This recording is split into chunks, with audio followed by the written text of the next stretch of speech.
continuons notre transformation dans Power Query et cette fois-ci, nous allons voir comment nous pouvons supprimer les lignes que nous ne voulons pas.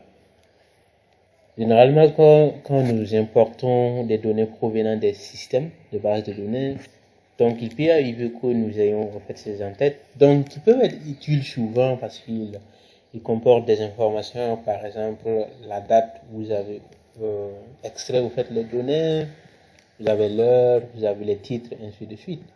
Mais pour notre analyse de données, ces lignes ne sont pas nécessaires, donc nous allons devoir les supprimer. Et pour ce faire, c'est facile avec Power Query. Donc nous pouvons juste aller dans l'onglet Accueil et ici utiliser supprimer les lignes.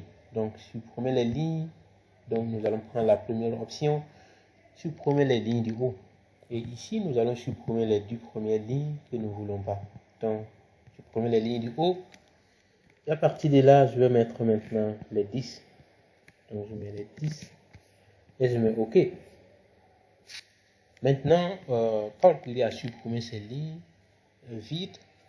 Et nous sommes prêts maintenant à travailler avec notre base de données.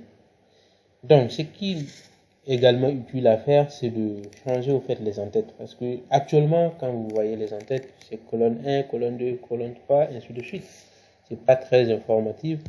Donc, pour ce faire, donc, comme vous pouvez le remarquer ici, la première ligne contient au fait les en-têtes.